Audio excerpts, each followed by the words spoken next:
coming up on we didn't even introduce well, no, I was this gonna, yet. I was gonna transition into it because we had an episode about comedy that'll be coming up on recyclables. Yeah. And one of the things we talked about is how it's very much motivated by making money, by the pay that you get for what you do. Right. And our topic today is the labor shortage. Yes.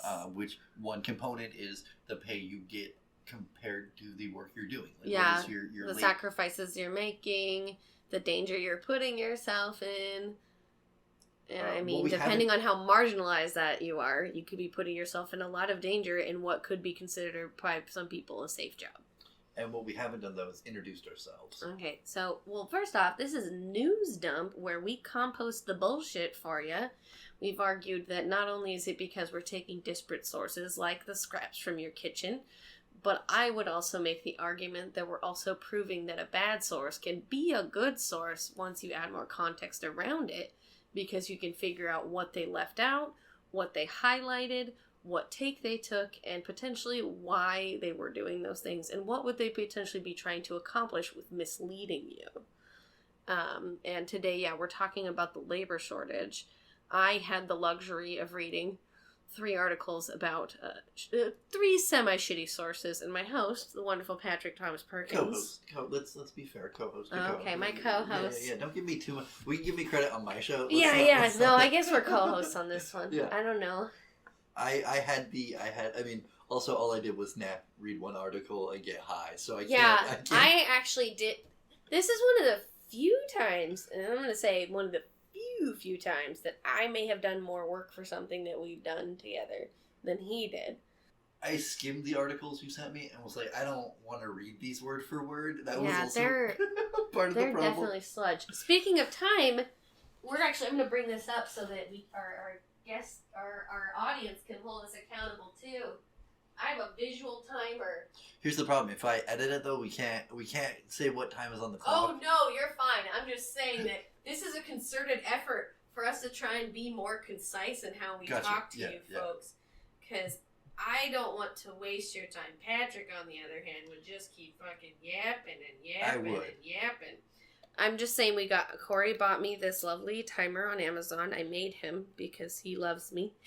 And it has a visual readout of how we are. If there's 3 minutes left, it's red. If there's up to like 10 minutes left, there's a yellow triangle, and the rest is green. So we're in the green right now, baby. We are ready to talk to you.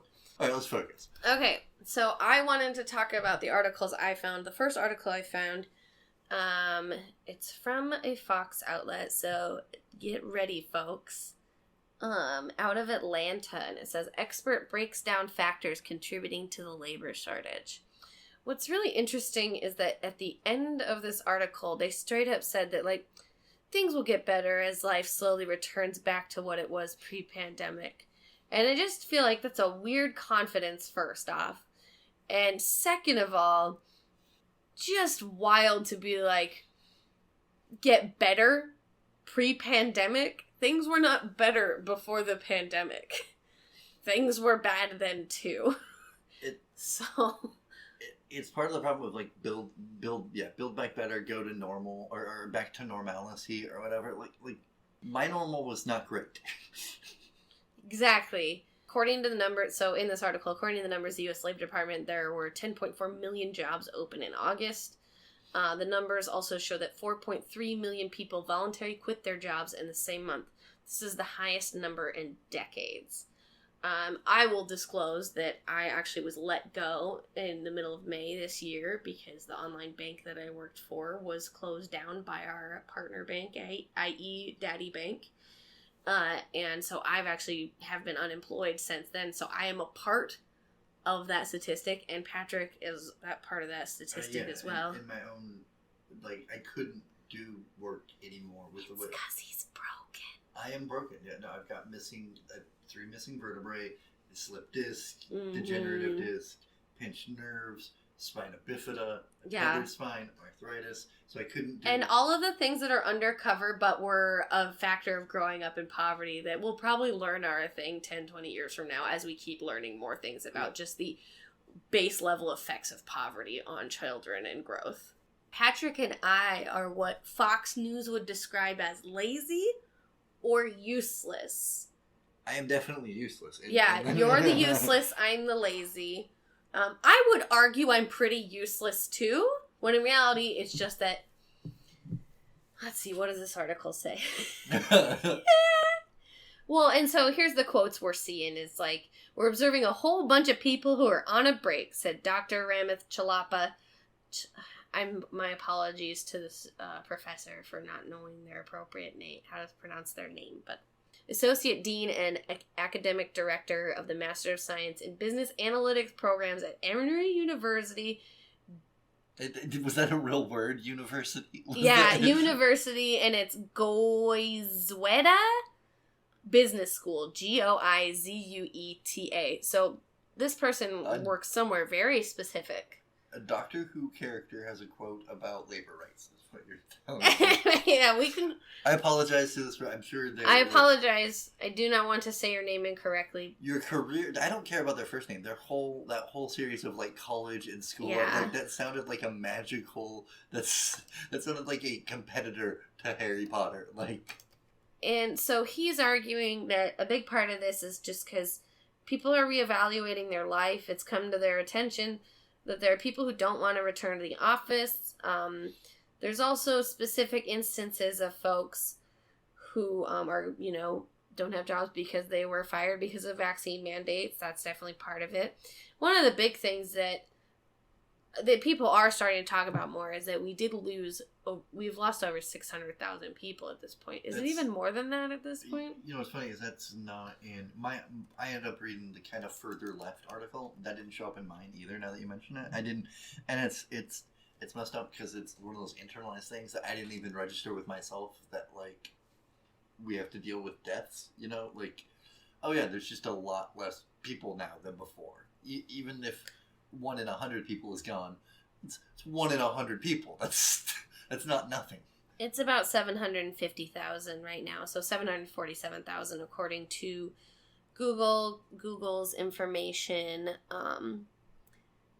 46.1 million cases total, though, and then worldwide 250 million. God, it's like it would be nice to see those numbers be for, like, I don't know, solving hunger. Right. Turns out we only had 7,000 people go hungry today worldwide. Yeah, and then this article speaks to the professor, Dr. Chalapa, says one of the most important reasons is because of the lack of availability of childcare. We're hearing that because schools have not opened and because there are no alternate mechanisms, many of them are taking this as a break and becoming primary childcare providers. And I mean, I think there's a huge amount of people who are doing that because... And there's going to be people that blame that on the because there's that child income tax thing that just went through too. And there's going to be a lot of people that are like, well, that's... I can already hear my dad's voice forming the sentences about welfare people. Like, I can... It's so... This is funny to me because in one breath, you're shaming every single woman who gets an abortion. Because how fucking dare you kill that baby that was going to make your life so much better. Yet now when it comes to needing to take care of these children, it's like, you're just trying to game the system. Or that was your fault for having those kids. Which goes to kind of some internalized puritanicalism where people are just like, you're poor, therefore you're not allowed to have fun. Until you've earned fun. I have a really great analogy for this. So when my niece Isabel, she's 22 now, but when she was little, she would say, how do I describe this? Kids will do it where like their cause and effect is switched. So it was like, oh, it's warm outside because I'm wearing flip-flops. It's not, I'm wearing flip-flops because it's warm outside. Yeah. Like they flip the logic.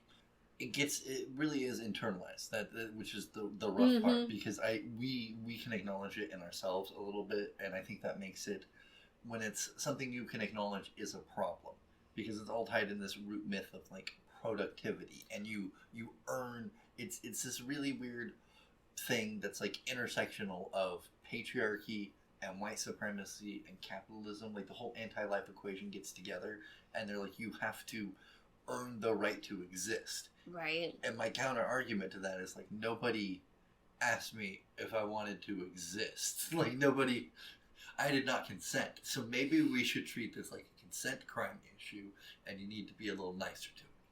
The funniest thing, so I'm just going to read the last bit of this article, because, like, obviously it says, like, they point to labor shortages and small and local businesses, trucking industry, airline companies. Like, American Airlines canceled nearly 2,000 flights over the weekend. And then a few weeks prior, Southwest Airlines canceled hundreds of flights due to similar issues. But Dr. Chalapa says things will get better as life slowly returns back to what it was pre-pandemic, which we already addressed. It is still. But in the meantime, however, the labor shortage combined with the supply chain issue means consumers will be paying more for goods. In response to this perturbation and unsteady creation of the product, the only way to manage that demand is through prices that it typically means go up until there is some steadiness in the supply and production side, he said. Like, I had to say it like that because it sounded nonsense. And it was just, like, the most objective way to be like, there's volatility in the market, so the consumer is going to bear the brunt of that. There's a chance to be evil, so people will be evil. It's like, would be a way easier way to put it. You know what I mean? Like, that would just be way more... Like, there's a chance people are gonna try to, like, take advantage of you because you're kind of screwed for the moment. Like, in the future, it won't be. And they're not going to change. Yeah. But they're also going to try to screw you over. And it's, I don't know, it's a weird... Pre-pandemic. We just want to go back pre-pandemic. So, the other two articles I read were specifically about a subway outside of Salt Lake City Airport. So, or like near there. There's a woman who owns one of the franchises. I'm assuming it's franchise. I never know how to say it. But her name is Sharon Cockayne. And she is Caucasian. She also looks like every boss I've always resented. And I'm sorry that I'm making that judgment. But she looks like her name should be Linda. Ooh. And I say that as a person who loves a Linda. Like, well, and like... They just did like a freeze frame from like a video, it looks like, and she just looks unhappy. And I want her to be happy. You know, I want everyone to be happy. But anywho, this lady, she owns this subway, and she said that in the last few months, she's been so understaffed that she had to pull her 16-year-old son out of school to help around the kitchen, you know? She said nobody is getting that extra unemployment anymore. We have a shortage, and it's just a mystery. She cannot fathom why people are not wanting to come back to work and don't want to work at a subway outside the Salt Lake City Airport for $2 extra. Like she did a $2 pay hike, but like. She's definitely not thinking about, is there something about this job that isn't appealing? Is there something about me as, like, my interview style or managerial style that means that people can't stick around and don't want to be here? I want to sidetrack that, though. How old is the kid? 16. My son is 17. Do you know what I pulled him out of school for? What? There was a family death. I don't know. You should have kept him in. Let's be honest. And, like, we had a trip where we had to catch, like, we had to get to the thing to get to the place. That's in 16 years. And I realize I'm not the primary caregiver. It's never been like, man, the subway is not, like, we're stacking up on the jalapenos, kid. Like, if we're looking at the history of why you have children, at certain points in human evolution and in late-stage capitalism, most definitely, your kids need to help. Yeah. And especially, like, if you have a large family, I grew up large Catholic family, so all of my older siblings are also my parents, and they all hate me for it. It's just great that in, like, 1920, people are doing this so that their kids, like, can keep the family business and afloat. We've gone right back to it, you know? And not only that, we are restoring American values. But the family value is fucking Subway. Like... yeah, fucking Subway. Eat fresh, kid. She's like, I brought my 16-year-old son in after pulling him out of school once. My boyfriend has come in to help me. It's gotten to that point, she said. It's scary. And like, Folks. Here's what I will... Hold on. Go ahead. Folks. We have a worldwide pandemic where some of the world still hasn't even really been able to get fully vaccinated. We have climate change. natural disaster events that are ravaging across the planet. Like, I imagine there's stuff going on in countries with brown people that we don't know about, because why would we? We have police brutality going on in crazy-ass places. But you know what's scary? Rochelle, we need the subway! Do you know what's scary? Jesus fucking Christ. The tone of this made me want to punch myself in the face. For a subway. And here's what I will say. Because Plaid didn't have this arrangement. 7-Eleven, other franchise places do. The deal is you to a certain degree are responsible for the budget of your entire building or whatever, right? Your entire franchise, which means she is losing money if that location is losing money. She is losing out because she has to pay the business X amount and then recoup costs herself. So she's continuing, she's kind of in the position a lot of renters are with landlords. The part that is particularly frustrating to me is she could look below herself in that hierarchy and be like, holy crap, I actually have a lot of common cause with these people who aren't working here. Maybe Subway needs to give me another 10,000 out of whoever, and then maybe they should make my cut better. And I'm not saying that's the solution. No. But I'm saying I can see the pressure she feels. Yeah. Because she's got to pay the property rent, and she's got production orders, and corporate's probably being like, why aren't you making better numbers? Things are better, build back better. Like, oh, yeah, no, and like that, I think that's what I'm saying is like, I am not arguing that she needs to, like, I'm not arguing that she's living like champagne wishes and caviar dreams. That is not at all what I'm saying. But to be so tone deaf as to understand that, like, if you're in this financial crunch, the people who you're going to be paying much less are in more of a crunch. Are more of a financial crunch. Like, one of my friends was in an argument with an older person who's been more established in the industry they work in. And she's like, I only make $17 an hour to him. And it's just kind of like, yeah, that's what it's like because like there's other grant money going into how she gets paid for what she does, and there's other stuff around it, and it's not a single income household. It's like, yeah, that's tough, but that doesn't deny the fact that the people below you shouldn't make more or shouldn't have a livable wage. I flashback, there was an area manager at Plaid who was a nice enough guy, but when I was, like, my big issue with, I hate to harp on Plaid again, or on convenience stores in general, but the people the people at top have enough money that you could pay your employees $20, $25 an hour and not be less rich, honestly. You would make less money, but you wouldn't really be in any different of a lifestyle bracket than you were before. And if you are, then maybe you didn't deserve to be in that one before. My whole point is I would bring this up with, like, an area manager, and he'd be like, yeah, but once the middle class and the lower class are in the same boat, how's the middle class going to be better than the lower class? And I'm like, man, you are so close. Like, well, yeah, and it's like that idea of like, well, I had a really fucking shitty ass job, so should you. There's a lot of that goes into this, where she probably is like talking about, this is what I did as a teenager. I did this shitty Subway job, and then I ended up being a franchise manager, but not realizing that if it was shitty then, it's even shittier now. I was going to talk about this on mine, but part of it is that, like, we have an abusive relationship with it, and that's kind of the response to abuse for some people. Is, my parents were shitty to me, so I gotta be shitty to my kids so they're prepared, because nobody taught them, like, you can love your kids. The world is really awful and nightmarish, and maybe one way you could prepare your kids is being like, hey, I love you, let's face this together, instead of push your kid down and be like, that'll teach you. Like, it's not. I'll sum up this article, though. In comparison to the other one, I feel like it had at least a better thesis to it. Yeah, this is article 2. It was, I had a Fox 13, and this was out of Salt Lake. So this was, like, out of Utah. There's that one. And then there was, I think the New York Post basically just picked up that article and kind of cannibalized it. In that one, they made the point, they're like, this is so ominous sounding, though. They're like, economists have warned that the lack of workers threatens to hold back the recovery of the U.S. economy, just as it's seeking to mount a robust recovery from the depth of the pandemic.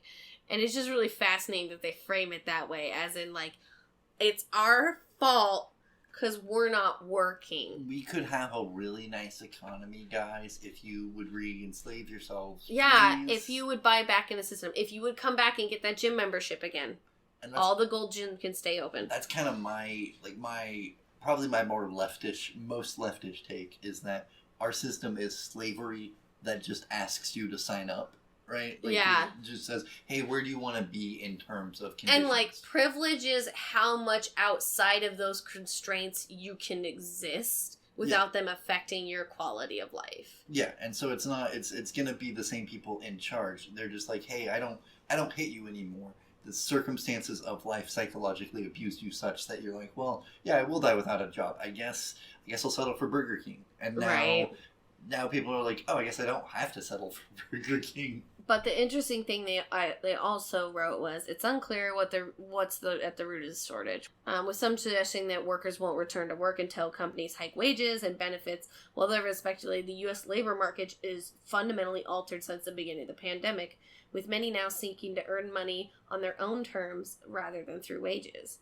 And, like, I know, and I see a lot of it, is there's a lot of people trying to make things themselves and sell them as, like, either art or utility items. I think a lot of people, especially who were first forced to stay inside during the pandemic and still need to pay the bills, they would start businesses. For example, there's a gal actually I know on TikTok, though, who she's an indigenous creator who's been talking a lot about, like, Stop 13 and all sorts of stuff, and making sure we're aware of every time the U.S. government is trying to destroy native lands with oil and whatever else. She has a mask making business, so she's been making masks for people to wear during the pandemic. So it's like a lot of industry sprouted up out of this that isn't it's not being held in, like, the big corporate structures of big companies and retailers, which is the same way part of their problem. Yeah, like, and that's partially, like, some of that was unavoidable, because if you're forcing people to not be able to do their in-person job and they still need to make money, they are going to have to figure out other things. Like,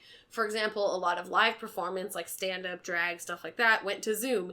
And there are varying levels of success and varying levels of enjoyment in virtual comedy. I personally have started, making paintings and selling some of them. I sold some through TikTok the other day. Watch the fuck out. Yeah. Patrick started podcasting. He has his Patreon.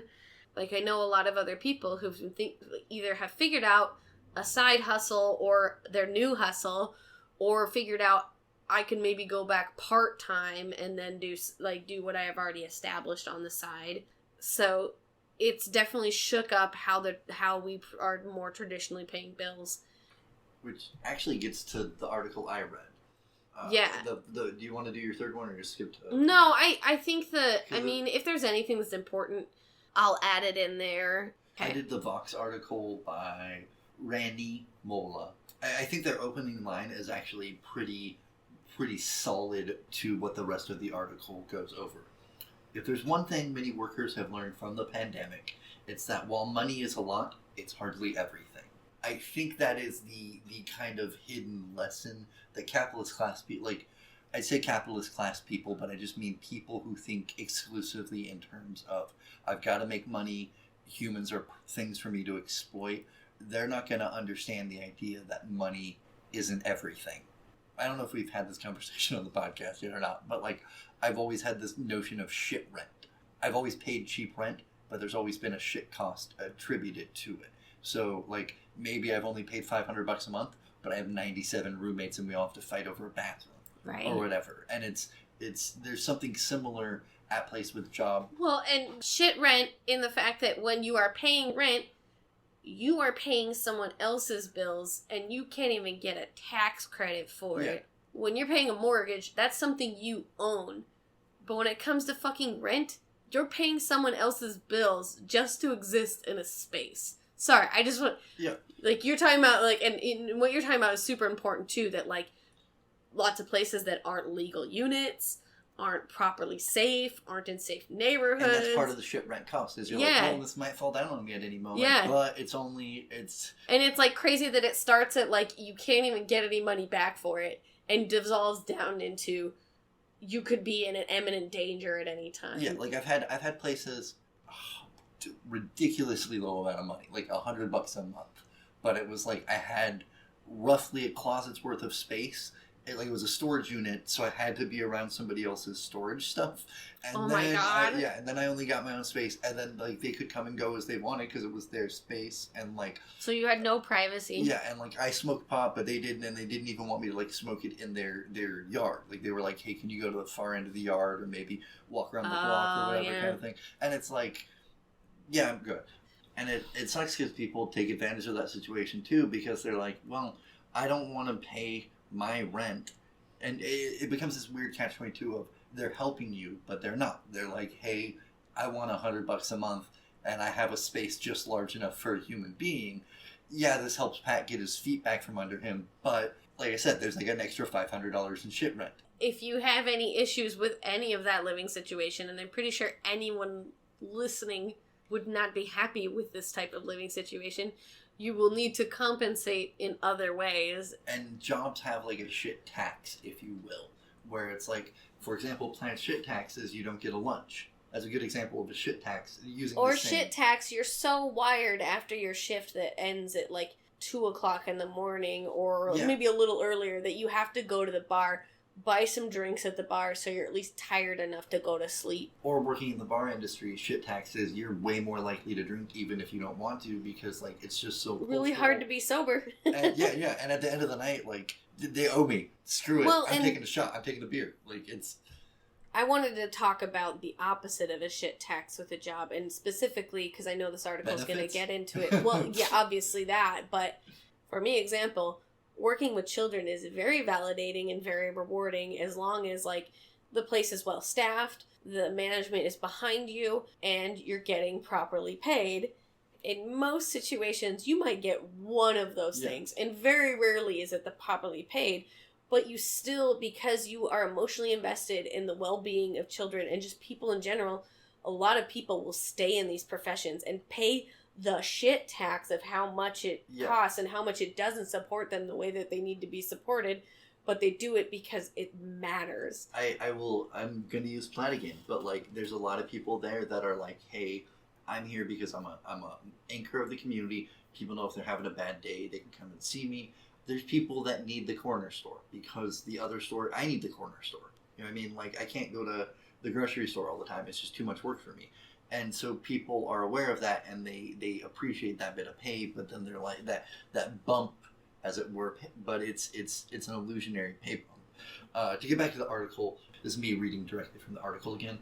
In August, the latest month available for openings and turnover of data from the Bureau of Labor and Statistics said there was a near record 1.7 million open jobs in the leisure and hospitality sector. That's 10% of all jobs in the sector are open. And a record nearly million people are quitting. And they go on to explain that like a lot of people are blaming the things that we were talking about before. They were getting pandemic unemployment, or they're lazy or whatever. And also kind of the undercurrent to this is all these industries have been threatening to mechanize in some fashion also for years now. Like hotel laborers have always been, it sounds like it's primarily hotel. Sorry, I'm looking up. I just want to make sure I know exactly who is in the leisure and hospitality industry. And that's the other thing is hotel workers are more likely to have a union because there's a bunch of them in a building doing stuff together. So they can sit around and have a conversation about what they need. Whereas like in a restaurant, you're usually too busy and the restaurant's closed if people aren't there. So it's harder to have those conversations. It's possible, but it's more work in a different way. But this article discusses how the other thing that people are facing that's keeping them from going to work is childcare and stuff. Like, and so this gets to where we were talking about is the problem is that parents can't afford childcare. Childcare facilities can't afford to pay their employees well enough, or at least refuse to, especially in chain ones. And so then people are literally unable to go back to work in childcare at this point because it's so dangerous and it's not enough pay. And that's one of the things that the author in this piece, in the Vox piece, gets into, is that, like, kind of my opinion, which is all these things feed into each other in a variety of ways. The reason people aren't willing to give their child to someone else is they're also seeing how much work it is to take care of their child, and they're realizing the people that do that aren't being paid enough.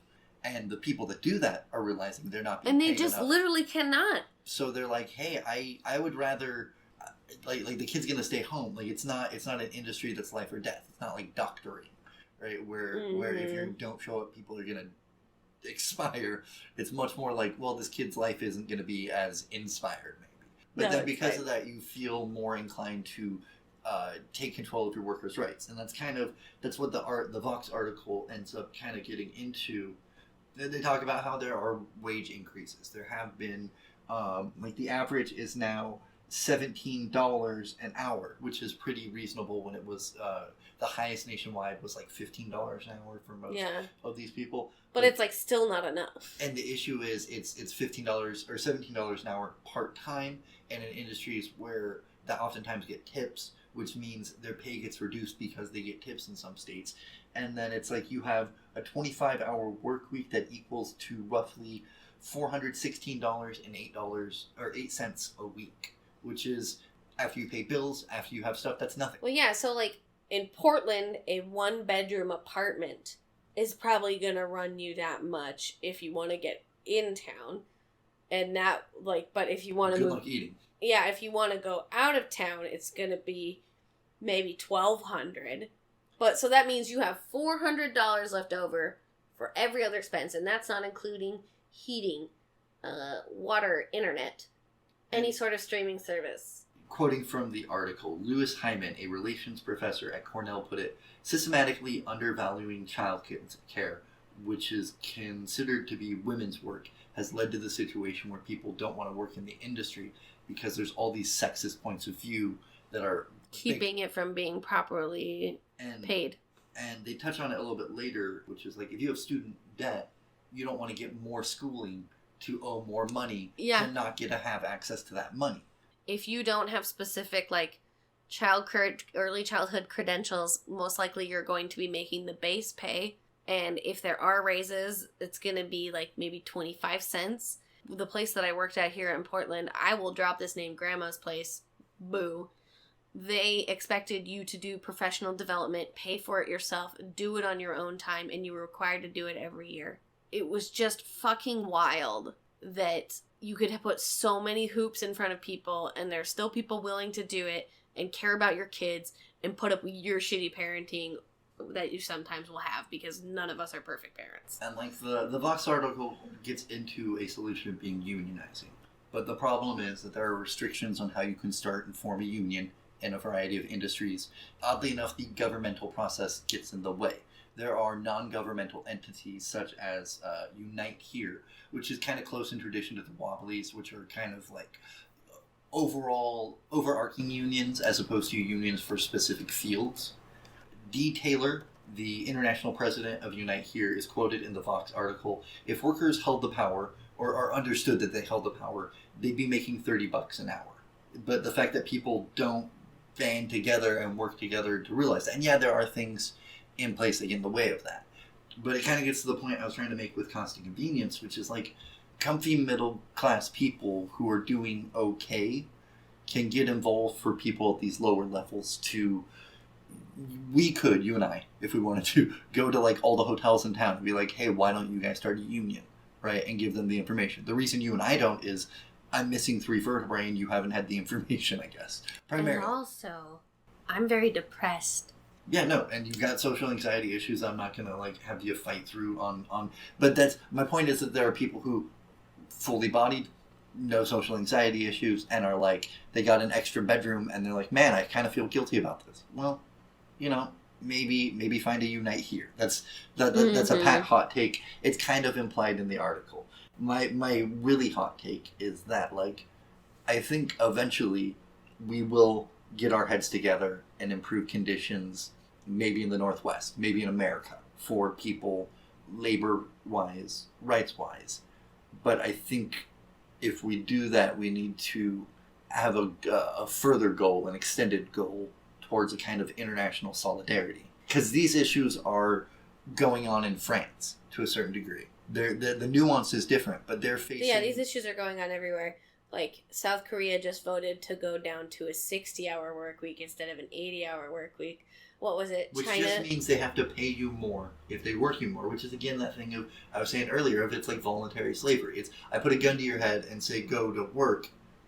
If you don't go to work, like you have to face consequences. But you're choosing to work. I didn't make you work. I just put a gun to your head and said go to work. Yeah, exactly. You think about how we have all of these places that manufacture all of our fast fashion for pennies on the dollar, and the people being there are either underage or being paid and or underpaid and or exploited in even more ways than you can fucking imagine. And they are exploited for our benefit. They're exactly. So if we get comfortable, it makes other people's lives harder. Is kind of my unfortunate point. People don't like hearing that, and I get why we don't like hearing that, because my life has been shitty, and to know that my life has had negative impact on other people throughout the world, it's hard for somebody in my position to grasp, who's impoverished, who's disabled, who's in theory undereducated. I can see a wider, more empathetic, more intersectional context because of who I am and my experiences. But like I can also see why if you're not me, you don't have that viewpoint. And you don't wanna say my shitty life is because somebody else's life is even shittier. You don't want to feel that guilt. But the reality is your life and that other person's life are shitty because somebody else 3 shitties up from you doesn't want to deal with their shit. I wanted to say when I was in high school, I was in like my freshman world history class, and my history teacher basically made the argument that we need to have, and I mean this term is outdated at this point, but we need to have third world countries because that is the only way we can have the level of comfort that we have in the United States. I argued that I thought that was wrong, but you got a 40-something-year-old dude who's just like, nah, little child, I know better. And so I get it.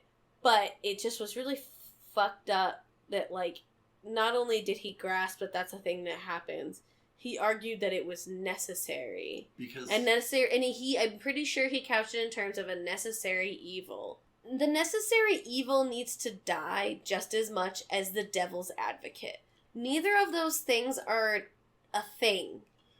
I get what you're saying. But I guess what I'm saying is that, like, the devil doesn't need an advocate. Devil's got plenty of lawyers. It is fucking ridiculous to argue that any evil is necessary.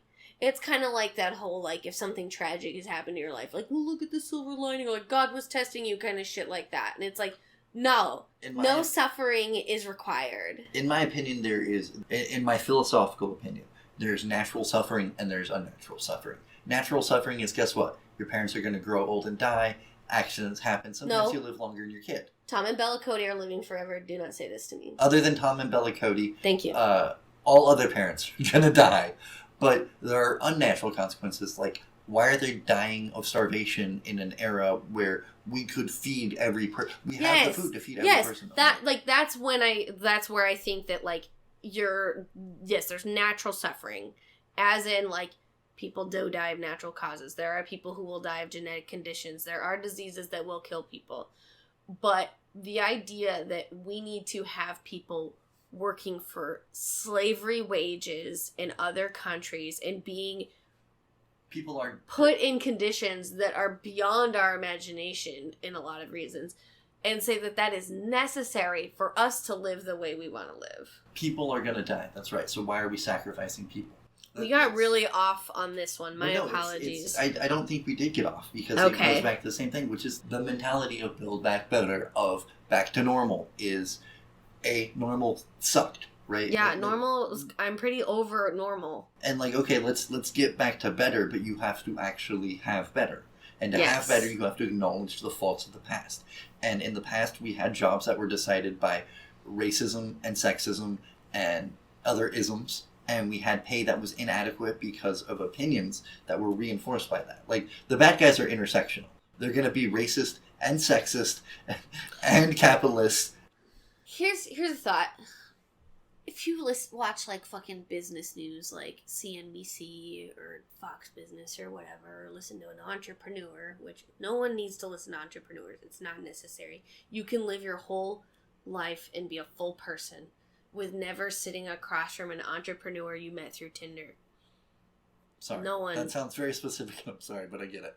Just saying, no one needs to go through that. That is not a necessary evil. No, because like the reason I thought of entrepreneurs is that like disrupting technologies, you know, how like the smartphone disrupted a lot of markets. The internet disrupted a lot of markets.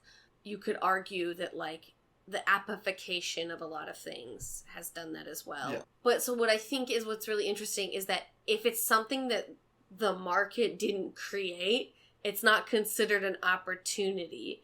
If it's something that puts the capital at an unease, then it's a bad disruption. Yeah. But if it disrupts what we are doing as the consumer, that's fine because they're likely going to make more money anyways. And I think this other thing is interesting is it's like the reason, kind of the conclusion of the Vox article, besides being like, hey, maybe people should unionize, the reason they don't want to work is that like it's not just money, it's family, it's the opportunity to be like, oh, I don't need to live in the false stress of a restaurant.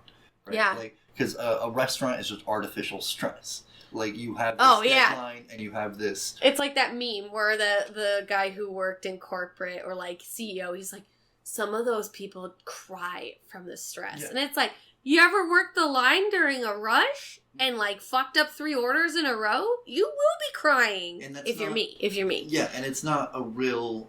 I say it's an artificial stressor, but I just mean in that, like... You don't have that same stress when you're cooking dinner. No. Yeah, you're right. It's an artificial stressor in the sense that it doesn't have to be like that. Like the concept of necessary evil, like we were talking about. And but it's like that because it makes somebody money to not hire more people during the rush. Yep. Which is because they don't want to. It comes down to a lie of like the manager who owns the building doesn't want to pay more. Because they're going to lose profits because of how much they have to pay. They'll lose the bonus that they were going to get for cutting hours because especially in a lot of corporate structures. And they blame the other people who haven't worked hard enough to earn to where they are. Yeah. Because there's this false illusion. It's this thing that we talked upon with the Diocletian episode where it's like you get the notion that there's this path to success because you walk the path. So you're like, oh, I took the path. Path must exist, and people are like, no, you found the one path. The rest of us are back here in the brambles and shit, man. We're dying. Congratulations. Yeah. And I think that mindset it's hard for them to grasp things like you could turn away from family or turn away from money for family. You could turn away from money for your mental health. You could turn away from money because you literally don't have a choice. You can't get out of bed without it hurting. Yeah. And those things don't occur to these people. Yeah. And part of recyclables, at least my thing, and I think part of the thing you and I talk about a lot in general, is like there are values outside of money. There's values outside of money. There's values outside of productivity. There's values outside of usefulness.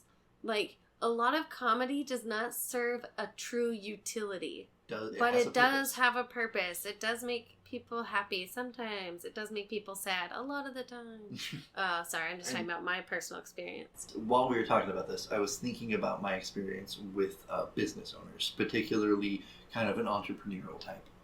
I don't want to name names because these people are pleasant enough. I don't think they've killed anybody or anything. It's okay, Harriet's not listening. I used to work for a hard R Republican, like conservative, not quite libertarian Tea Party dude, but like definitely got their newsletters. Addressing the hard R Republican, is that a phrase you've created? Yes, I thought it was funny. I do appreciate it. Do you think I thought it's like the opposite of a rhino? It's somebody who's like they believe in the conservative stuff is what I was thinking, but they're not necessarily until they evaluate their beliefs, they don't realize they're racist. If that makes sense. The unaware Republican. And like his family had business hiring disabled people to do other things, but it's one of those things where like, well, you can only hire able-bodied disabled people to do a thing, so you're missing a whole swath of people, my friend. Mm-hmm. But to them, they're like, hey, we're helping people start their lives over. But it's like, well, maybe you're definition of a life starting over isn't a life. Parallel to that, though, that person, their child starts his own business with this guy who's a trust fund kid who's the kind of the other end of the Republican spectrum. which was that was. I have to have a job so that I can get my $12K a month. Yeah, that guy. Oh my God! If I would definitely get a job if someone paid me $12K a month. I mean, I would find a job I really liked and I didn't care about, and I would just constantly get new jobs all the time. Which I think was his plan. And then that what rich people life is like? And then the other guy is nominally kind of the management position. Like they're the bosses. He's the middle management. I'm the lowest on the rung. And this other guy is the stereotype for Republican manager as well, for kind of right-leaning manager, kind of pseudo-libertarian. Like the kind of guy who's like, well, I'm not saying I'm racist. That's just the way those people are. Oh, no, I mean, he believes in necessary evils, and he believes in and working with engaging with the devil's advocate. And I worked with these people for a while, and I got a very kind of clear notion of their opinion. I wanted to end on the fact that, like, they don't see the system as abusive because it's reasonable to them. It's been all right to them. But my thing is, like, we all have different responses to abuse, and we're also... Like, I grew up in an abusive household, and I got the least of the direct physical trauma and emotional blunt force. Like, I was never called something I wasn't. There weren't slurs about me spoken. But I still had a level of abuse I received. But I also transmitted some of that abuse. Like, I definitely abused my sibling in some fashion, like, emotional and physical and whatever, because, like, we're right next to each other. Right. Oh, I used to be real mean to cats. Right. Don't tell Harriet. But that's not because in that age you're an asshole or a monster. It's because you think it's normal. And you're in this abuse situation and you need air quotes to do something, right? I mean, you have a lot of anger and you've seen how other people express their anger, and so you find the place that you can express that anger where it's not going to hurt you. And my kind of hot take, my kind of recyclables take is it's easy enough to villainize a lot of these people. Like it's easy to be like, I know I've been using rhetoric such as the enemy, the bad guys, the people, but I do in my heart see these as people who are also victims of abuse. The difference is how they're responding to the abuse. And it's middle child abuse syndrome. I think that the people who don't understand this are the people who are the most removed from a lot of the consequences. Yeah.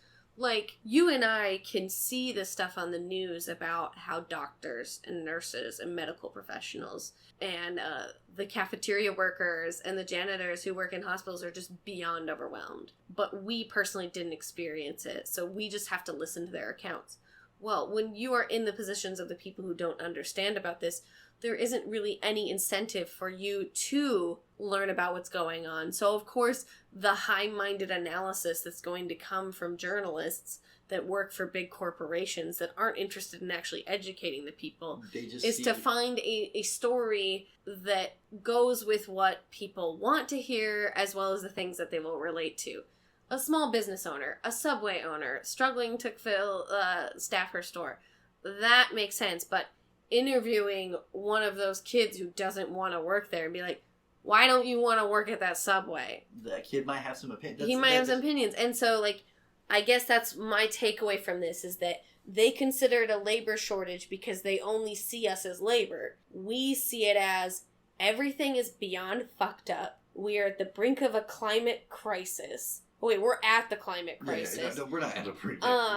Our government is becoming more and more obvious that our government does not have our best interests at heart and is actively legislating against us with every fucking bill. We have a Supreme Court that wants to start unraveling the things that have made us a modern nation. Like, we have all of this stuff going on top of deciding, like, getting out of bed, getting fucking dressed, taking someone's shit for 8 hours a day, and then going home or leaving your work office and trying to figure out what to do until you have to fall asleep to do it again. And if you're going through all of that right now, you have our critical support. Like, So I saw a very interesting thing. It was like, they have these put a finger down challenges on TikTok. So it's like you blind react. Well, you deaf react, I guess. But blind react as in you don't watch it before you record yourself. with the audio. Okay. And the audio was like, put a finger down if X, Y, Z, and you do them until. And it was like, put a finger down if you are not a cis, white, heterosexual man. Put a finger down if you are a black, indigenous person of color. Put a finger down if you have a disability. Put a finger down if you have neurodivergence. Put a finger down and, like, just a couple other things. And it's like, if you've put down a couple of those fingers and you've also lived the same pandemic as the rest of us, just go easy on yourself. Yeah. And I think that's a lot of it, is for a lot of people, they're just trying to go a little easier on themselves because it's just been so hard. You can't expect A-level work from people when we're in a fucking D-level world. Because that artificial pressure is everywhere. I have bits about it, but I've had way more jobs than anyone else I've ever known. I've had like 20 to 30 jobs, right? Mm-hmm. And in all of them, there's always an artificial pressure to do more quicker now, immediately, when it's like, nah, you can take your time. You can... Oh, yeah, well, and my word for that is sense of urgency. Until I started to break down some of the shit going in my head, I would get really frustrated with people who don't have a sense of urgency. I will say that mine is technically framed in the concept of teamwork. Yeah. Like, if your sense of urgency is making all the rest have to work harder, go fuck yourself. But I'm definitely not gonna fault someone who, like, we're not busy. I'm gonna sit down and look at my phone for 10 minutes. Yeah. Fucking do it. Sorry. No, you're fine. I got a little aggressive thinking about that. I'm just thinking of who's listening. I can imagine somebody being in a job right now and being like, fuck it, I know, but what am I supposed to do? You're not supposed to do anything, honestly. Like, if you can organize do what you need to do. Yeah, if you can organize your workplace, cool. If you can't, you're not supposed to. If you can't, like, you can leave. But be willing to be there for the people who can't. So if you're... Yeah. I have an opinion that, like, one of the things people need is permission. So, like, as your podcasters, I give you permission to not be so mean to yourself. If you're working right now and you're like, hey, I'm finally making some money. It sucks that other people are going through this. I don't know what to do. You know what? You have permission to enjoy yourself. Like you have permission to enjoy yourself. And if you have extra to give. But give to yourself first so that you can keep moving forward. Because a lot of people within civil rights movements right now are saying that, like, this is going to be a marathon. It's not a fucking sprint. And I give you permission to help also. That was you led right into that with it's going to be it's not going to be a marathon. It's not a whoosh, we crossed the finish line. It's going to be a lot of work. And so be kind to yourself and be willing to help people. And I think, like, that's kind of, it's my goal with recyclables. I think that's your goal too with your podcast, is to let people know, like, it's okay, bro. Like, yeah. You've heard of the bucket. Like, have you filled the bucket today? Someone wrote a book for children that was supposed to be like a non-religious way to describe morality. And it was the idea of filling yours and other people's buckets. So when you do something like that shows care, consideration, or helps people, you're filling their bucket. And that can fill your bucket too. That's what our life has been. Like, when you do something shitty to someone, you're dumping their bucket. No. So it led to a lot of the kids saying, that doesn't fill my bucket. Thank you, folks, for listening. Yeah, we'll catch you next week. Really nice to have you. If you do listen to this all the way to the end and you're at this part, if there's a news story that you'd like us to talk about, or a concept that you would like us to address, just let us know in the comments section. It increases engagement. Yeah. Be sure to like, if you're watching this on Facebook, be sure to like, share, and subscribe. Thank you. Facebook or YouTube? YouTube, hey. Damn it, God damn it! Patrick is so unprofessional. Mark Zuckerberg's got me. There's this.